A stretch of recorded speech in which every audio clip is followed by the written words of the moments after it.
La diputada Maureen Clark y mi persona, como miembros de la Comisión de Ingreso y Gasto Público, suscribimos este dictamen para sacar un pronunciamiento unánime,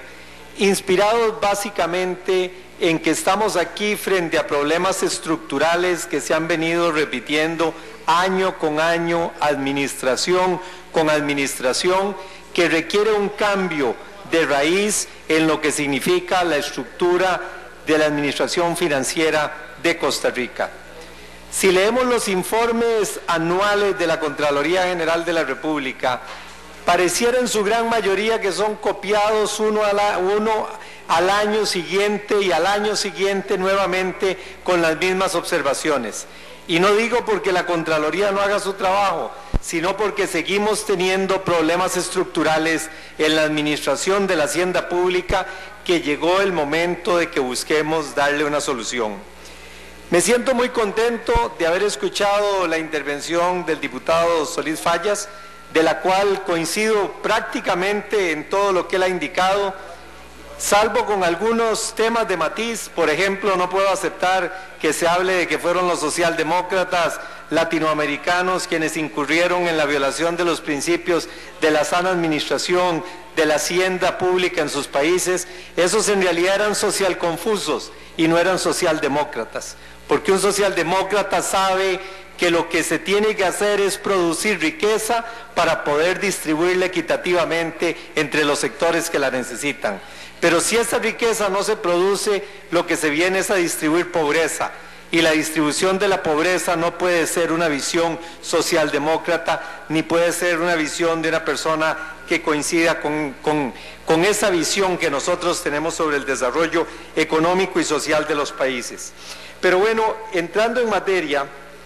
encontramos que en esta estructura financiera del Estado tenemos problemas que se repiten año con año, y en donde el camino fácil simplemente es dejar que las cosas continúen por la vía que van. Llevamos muchos años de saber que seguimos incumpliendo el artículo 6 de la Ley de Administración Financiera de la República y que seguimos financiando gastos corrientes con ingresos que no son de capital, con ingresos que no son corrientes, y que estamos incluyendo los recursos para financiar los gastos corrientes con un endeudamiento público que crece y crece cada vez más, en donde en el presupuesto que estamos liquidando llegó a ser del nivel del 41% el endeudamiento del Estado costarricense para poder hacerle frente a los gastos corrientes de la República. Pero óigase más, que es quizá lo más grave de todo este proceso. De ese 41% de endeudamiento público en que se incurrió, el 30% corresponde a recursos de corto plazo, o sea, recursos que el Estado costarricense debe de pagar en un plazo de pocos años, lo cual quiere decir que así Costa Rica jamás va a poder salir de la situación que nosotros hoy en día estamos viviendo. Ha llegado la hora de que esta Asamblea Legislativa asuma una posición seria de cambio de lo que es el manejo de las finanzas públicas en Costa Rica. Y ese es el mejor ejemplo que estamos dando con la posición de la Comisión de Ingreso y Gasto Público al tomar un acuerdo unánime sobre este presupuesto de la República. Porque si no lo hacemos, dentro de un año vamos a estar viendo una liquidación presupuestaria muy parecida a la que tuvimos el año anterior. Y vamos a encontrar las objeciones de la Contraloría General de la República prácticamente en la misma línea. Y vamos a estar aquí lamentándonos de lo que sucede mientras el país sigue teniendo un proceso de empobrecimiento, donde la desigualdad social sigue creciendo y en donde la expectativa de reducir los niveles de pobreza no logramos alcanzarlo como lo merece la sociedad costarricense. Yo quiero hacer referencia a algunos de los puntos que se hace mención en nuestro dictamen. Algunas de las objeciones que hay para poder reconocer que se ha dado una buena liquidación del presupuesto tiene que ver, algunos de carácter formal, con el registro de gastos del Estado y la forma en que estos se incorporan dentro de la contabilidad nacional. Y aquí llama la atención de que no tengamos nosotros todavía como país un sistema de cómputo que permita llevar el manejo de las finanzas públicas con instrumentos modernos que permitan darle la transparencia que requiere la sociedad costarricense. Y cuando vemos eso, nos damos cuenta que en este mismo poder de la República, compañeras y compañeros diputados, no tenemos nosotros ni siquiera sistemas de cómputo de primera que nos permitan poder hacer un análisis de la liquidación de los gastos mensuales que lleva la Asamblea Legislativa, ni qué decir los sistemas de cómputo para un funcionamiento eficiente del primer poder de la República. Pero cuando no tenemos a un Estado costarricense que incorpore la tecnología como parte de los mecanismos de eficiencia para poder administrar los fondos públicos, jamás vamos a poder llegar a tener un país moderno que esté a la altura de los nuevos tiempos y que pueda sacar adelante a la Costa Rica que nosotros necesitamos y merecemos. Hace unos pocos días, en la Comisión de Seguridad y Narcotráfico de esta Asamblea Legislativa, la señora Contralora nos presentaba un informe sobre el manejo de la Dirección de Seguridad Privada del Ministerio de Seguridad Pública. Y la exposición de la señora Contralora inicia diciendo: llegamos al Departamento de Seguridad Privada en el Ministerio de Seguridad Pública, pedimos la información y nos dijeron vaya búsquela en esas cajas. Y nos enseñó las fotos en donde había un grupo de cajas apiñadas que contenían la información ni más ni menos que de todas las organizaciones que manejan la seguridad privada en Costa Rica y que manejan una cantidad increíblemente grande de armas, de permisos de portación y de oficiales de seguridad privada que se encuentran distribuidos en todo el territorio nacional. Y ante la pregunta de cuánto de eso está ya en manos de sistemas de cómputo que permitan tener una administración moderna, la respuesta fue que en esa dependencia existían si acaso una o dos computadoras para manejar todo el control estatal de la seguridad privada. Y por supuesto, así no podemos trabajar. Cuando hemos venido a recriminar en la Comisión de Ingreso y Gasto Público que se paguen salarios diferentes a los verdaderos, a los educadores, que ha llegado a acumularse una deuda inmensamente grande y que lleva muchos años la Contraloría pidiendo al Ministerio de Educación que proceda a cobrar a los que han recibido sumas mayores a las que establece el salario correspondiente, entendemos que la tardanza en llegar la información de las planillas al antiguo sistema de cómputo del Ministerio de Educación era tan grande que facilitaba toda esta deficiencia administrativa en donde a la gente se le pagaba en muchos casos hasta el doble de lo que le correspondía. Hoy en nuestra reunión de fracción, la diputada Sandra Piz recordaba cómo en la administración del sistema de pensiones se le siguen pagando pensiones a los muertos porque la información es tan lenta en llegar a los sistemas de cómputo para poder excluirlos del beneficio de la pensión a quienes han fallecido, que el sistema sigue funcionando en automático pagándole a las personas que ya no lo requieren. Es por eso que nosotros tenemos que avalar la crítica de la Contraloría General de la República en el sentido de que el sistema de registro no está funcionando adecuadamente y de que debemos de hacer los cambios necesarios para que podamos caminar de una manera organizada que nos permita poder llegar a tener un Estado eficiente. Otro elemento que la Contraloría General de la República recrimina en su informe es el incumplimiento de una serie de disposiciones legales que establece el manejo de la hacienda pública en Costa Rica. La primera de ellas, la que mencioné anteriormente, la del artículo 6 de la Ley de Administración Financiera de la República, que establece que los gastos corrientes deben ser cubiertos con ingresos corrientes. Y en este país no estamos cubriendo los ingresos corrientes con gastos corrientes. Estamos financiando cerca de la mitad del presupuesto con endeudamiento. Y parte de ese endeudamiento es para pagar las tasas de interés, los intereses devengados por los créditos que se han otorgado en años anteriores. O sea, estamos endeudándonos para pagar las deudas. Estamos haciendo que este país cada vez deba más para poder pagar lo que ya ha venido contrayendo como endeudamiento en años anteriores. Queridas amigas y amigos, compañeras y compañeros diputados, El Estado costarricense es como el ciudadano que utiliza la tarjeta de crédito sacando dinero de los cajeros automáticos para ir a pagar las otras tarjetas de crédito que tiene atrasadas en otros bancos. Y en ese sistema Costa Rica no va a salir adelante. No es posible que nosotros tengamos un país en donde el ingreso tributario no está cubriendo los gastos que el país genera día a día. Un país en donde no ha sido posible aprobar una reforma tributaria desde el año de 1995, cuando pasamos la última reforma fiscal, y en ese momento varios de los que estamos aquí presentes estábamos en esta Asamblea Legislativa y me tocó presidir a mí la sesión en la que se dio la última reforma fiscal que hemos tenido en este país. Un país que en 20 años no ha podido ajustar su sistema tributario tiene que ser indudablemente un país que no puede estar generando los recursos sanos que la economía requiere para poder salir adelante.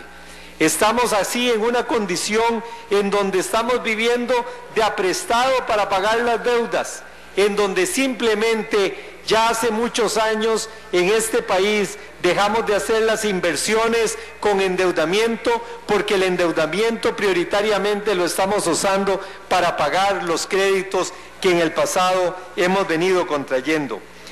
Es cierto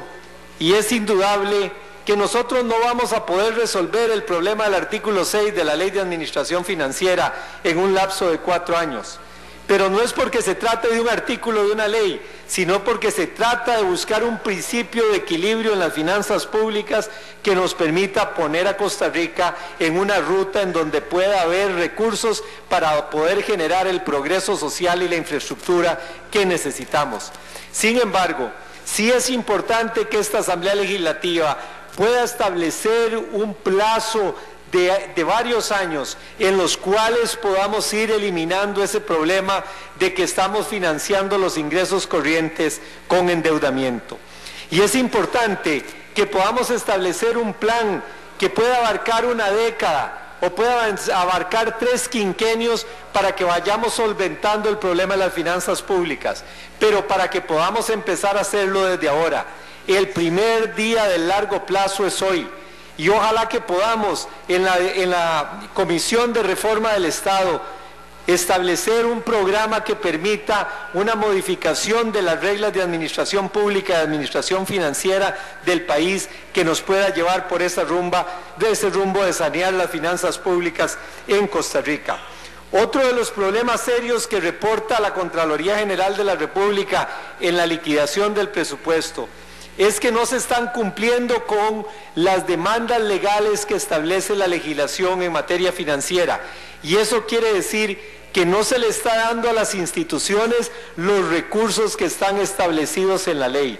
Y hay una cantidad de impuestos con destino fijo que no se están cumpliendo y los recursos no se le están dando a las instituciones. Pero ¿eso qué es lo que significa? Que hemos incurrido en una mala práctica legislativa de crear impuestos con destino específico y no de mandar los recursos a la Caja Única del Estado, y eso significa entonces que la capacidad y la autoridad del ministro de Hacienda para poder asignar el gasto se ve tremendamente reducida, porque los dineros entran y tienen un destino específico, y al final, cuando tenemos un sistema financiero en donde el déficit aumenta y no se pueden cumplir las necesidades básicas del Estado, lo que se hace es que entonces no se le transfiere a las instituciones beneficiarias los recursos asignados en leyes específicas. Y ahí tenemos al Patronato Nacional de la Infancia, al Instituto Nacional de Vivienda y Urbanismo, que no están recibiendo los recursos asignados según las leyes financieras de la República.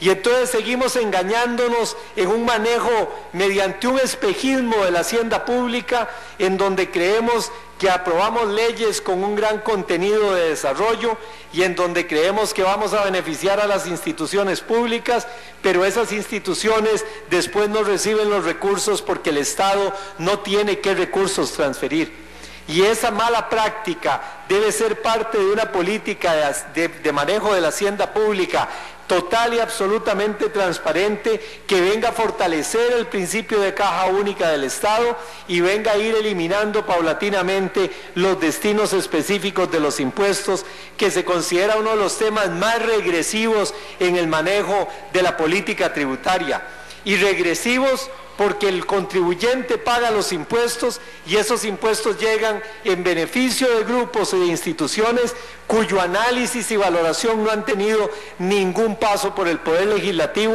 sino que van en automático sin necesidad de poder establecer un criterio que permita poder destinar esos recursos para los programas que se requieren. También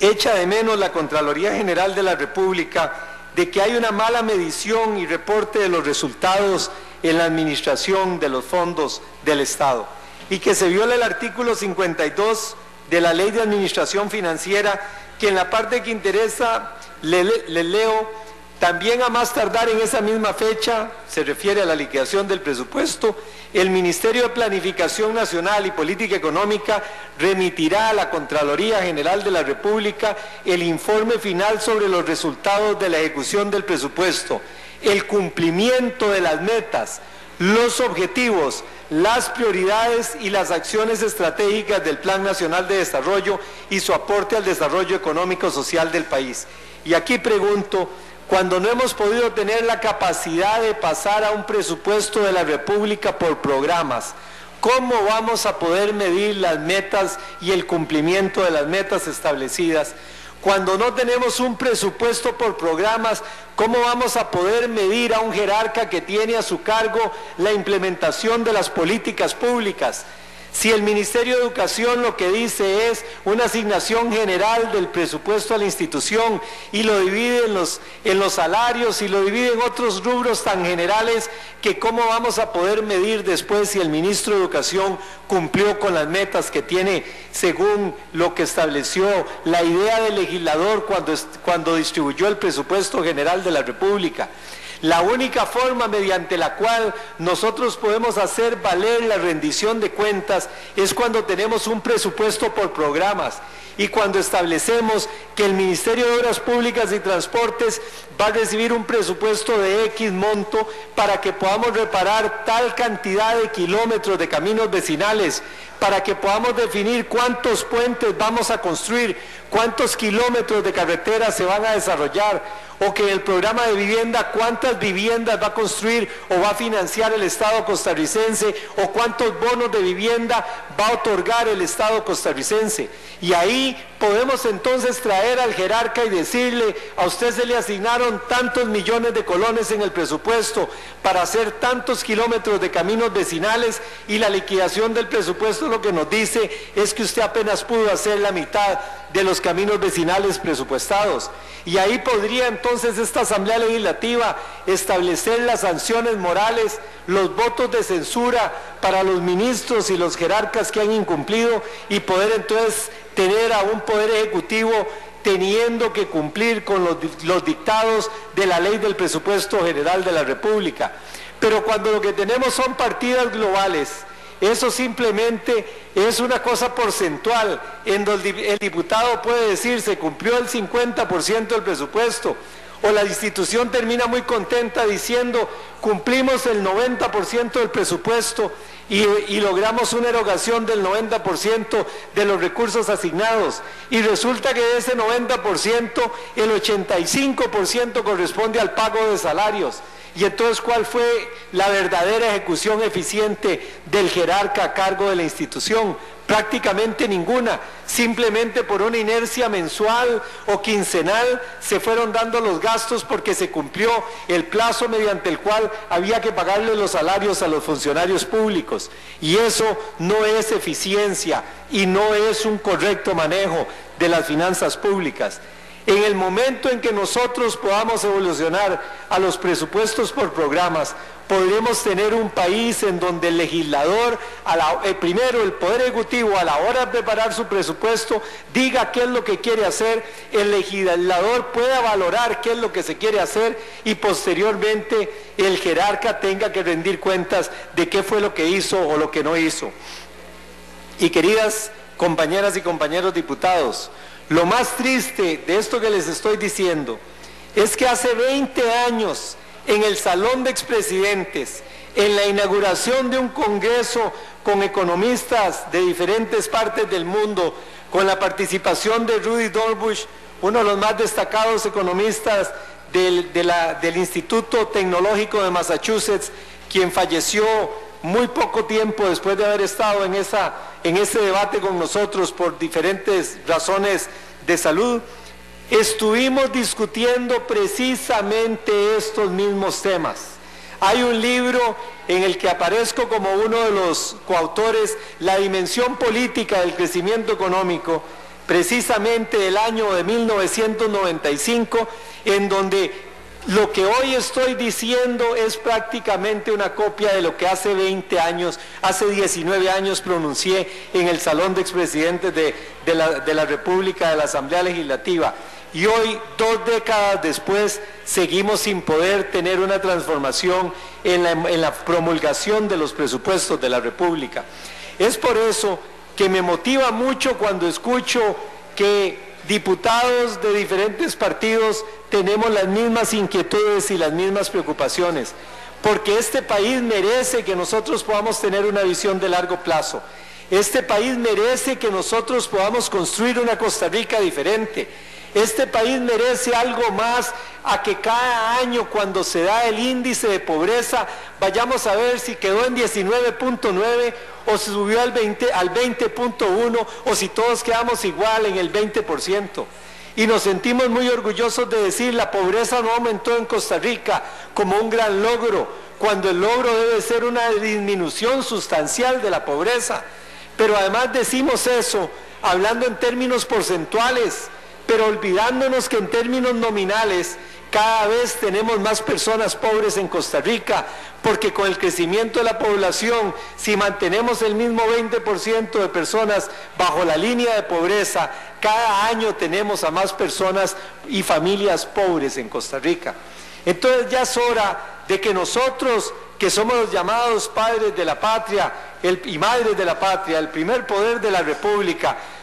no solo estemos en la política de las lamentaciones, sino de que realmente hagamos algo por cambiar las cosas en Costa Rica. De que no puede ser que cada 4 años sigamos diciendo lo mismo, de que nuestro discurso cambia si estamos en la bancada de la derecha del presidente o estamos en la bancada a la izquierda del presidente, que significa que somos diputados de gobierno o somos diputados de oposición. Que si somos diputados de gobierno vimos como una maravilla la liquidación del presupuesto, y si somos diputados de oposición nos parece que ha sido la peor ejecución presupuestaria en la historia. Por eso es que es importante destacar que este es un dictamen unánime, porque todos los diputados reconocimos que hay fallas estructurales en el manejo de la hacienda pública que merecen y requieren la atención de esta Asamblea Legislativa para que podamos hacer el cambio. Porque si no, dentro de 12 meses estaremos haciendo las mismas críticas. Pero aquí lo que tenemos que hacer es establecer con una visión de mediano y de largo plazo una política de transformación del manejo de las finanzas públicas. Como les decía anteriormente, las metas que corresponden para que podamos nosotros tener el cumplimiento y respeto al artículo 6, pero también para que entendamos que si no tocamos 3 grandes rubros del presupuesto de la República, el que tiene que ver con la parte de salarios y remuneraciones, el que tiene que ver con la atención de la deuda y el que tiene que ver con las pensiones, poco o nada vamos a cambiar de lo que hay hoy en día en el gasto público en Costa Rica. No es posible que tengamos hoy en día esos niveles de discriminación entre el salario de un funcionario en el gobierno central y de una persona que realiza ese mismo puesto en una institución autónoma. y tenemos funcionarios ganando millones en una institución autónoma y mientras que ganan miles de colones en el sector público haciendo las mismas funciones. No es posible que un guarda en una institución tenga un salario y un guarda en el Poder Central tenga un salario completamente diferente. No es posible que a un funcionario se le da un aumento de 5.000 colones a la base y en algunas entidades esos 5.000 colones se multiplica por 6 o por 10, porque todo va en un sistema de pluses sobre pluses, más pluses sobre pluses, que significa que las discriminaciones de la remuneración en el sector público son completamente alarmantes. No es posible que las anualidades en realidad lo que hacen es simplemente darle un aumento automático a la persona, como lo dijo ahora el diputado Otón Solís, y que la remuneración adicional que recibe una persona en Costa Rica lo tiene porque transcurren más años de estar en el puesto y no porque es más eficiente que otros trabajando en su institución. Gana más una persona que tiene 20 años de antigüedad que una persona que está recién ingresada a ocuparle el mismo puesto y las mismas funciones, sin importar que la persona que está iniciando sus funciones pueda ser muchísimo más eficiente que la que lleva 20 años de estar en ese cargo. No podemos estar de esa manera trabajando en Costa Rica, porque ese es un premio a la ineficiencia. Tenemos que pasar a pagarle a la gente con incentivos según rendimientos, en donde el trabajador que es más eficiente reciba más y no reciba lo mismo que el otro, o más o menos según la antigüedad que tiene en su cargo. Eso significa también venir a cuestionar el tema de las jefaturas vitalicias, en donde se nombra a una persona en un cargo de jefatura y se queda ahí hasta el día que se pensione y pierde todos los incentivos para estar cada día siendo más eficiente, mejorando el sistema, haciendo reingeniería en su departamento, porque simplemente lo que representa estar en ese cargo es cumplir con la cuota mínima de responsabilidades, porque es inamovible.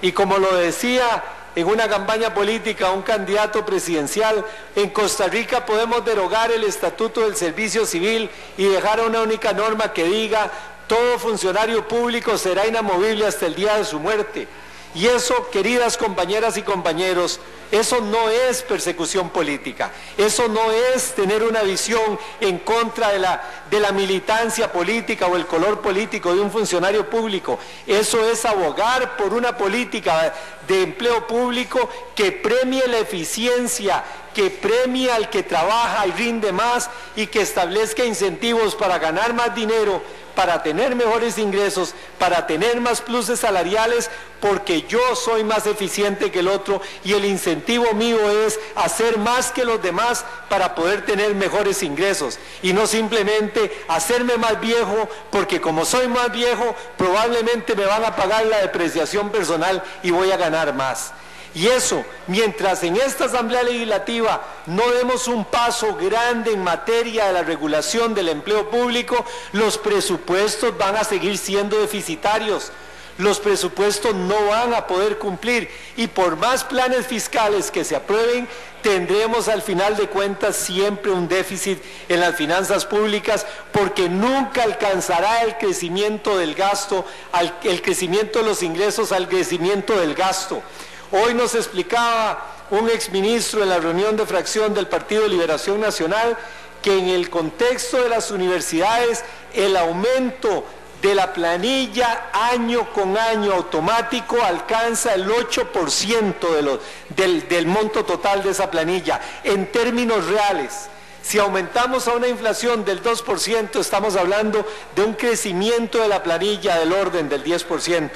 Y si eso es así, ese 8% del PIB que queremos dar para educación, dentro de unos pocos años va a estar consumiéndose alrededor del 7% en el financiamiento de las universidades públicas. Y soy uno de los que más cree en la educación superior pública de Costa Rica y en el apoyo que debemos de dar al programa de profesionalización de las juventudes en este país. Pero no podemos perder de vista que eso implica también un manejo prudente y responsable de los salarios en estas instituciones. El otro tema del gasto público y cómo vamos a aprobar nosotros el presupuesto sintiéndonos satisfechos con ello, el tema de las pensiones. Aquí debemos nosotros de sonrojarnos, debemos de tener vergüenza, sabiendo que todos los finales de mes hay personas que reciben, hay exfuncionarios que reciben una pensión de 16 millones de colones. Pero óigase bien, 16 millones de colones por mes. Y tengo una consulta al ministro de Hacienda porque en la página del ministerio en el mes de marzo decía que esa pensión era de 18 millones de colones. Y tengo las fotos impresas de los dos pantallazos, permítame utilizar la jerga de internet, señor presidente. Tengo los dos pantallazos como era una pensión de 18 millones en marzo y bueno, ahora en mayo era de 16 millones. Pero sea una o sea otra, yo les digo, compañeras y compañeros, ¿cómo podemos ir a dormir tranquilos nosotros sabiendo que cada fin de mes hay una persona que se lleva 16 millones de colones cuando tenemos a miles de costarricenses con el régimen no contributivo de la caja recibiendo pensiones que no les alcanza para comer, pensiones que no les dan ni lo mínimo para poder pagar la renta y el alquiler? Cuando tenemos a grupos en pobreza que han contribuido también al sistema de pensiones del país, pero que después cuando las reciben no les alcanza para poder mantener a sus familias, y ni qué decir del régimen no contributivo. Y nosotros aquí hacemos discursos, pero no tomamos acciones. Yo los invito a que no hagamos discursos, pero tomemos acciones. Y a mí me cuesta entender cómo es posible que en Costa Rica, en el sistema de pensiones, se hagan interpretaciones a veces tan absurdas que en días pasados me viene a preguntar un periodista que si yo me voy a pensionar con la ley de pensiones de los diputados. Y le digo, pero mire, ¿cómo me voy a pensionar si esa ley lleva mi firma? La ley que se derogó las pensiones de diputados lleva mi firma como presidente de la Asamblea Legislativa. Y me dice, no, es que usted sí puede porque no están incluidos aquellos que ya tenían derecho cuando la ley se derogó. Le digo, pero ¿cómo van a aplicarme a mí una ley derogada hace 20 años en beneficio? Es imposible que se den ese tipo de interpretaciones. Pero bueno, señor presidente, convine en dejarle 10 minutos a la diputada doña Maureen Clark y me queda todavía buena parte de mi exposición, pero no me va a dar tiempo para poder terminarla. Le voy a pedir a mis compañeros de fracción que me den oportunidad de hacerlo en los tiempos que restan a la fracción del Partido de Liberación Nacional y le ruego le conceda el uso de la palabra a la diputada doña Maureen Clark.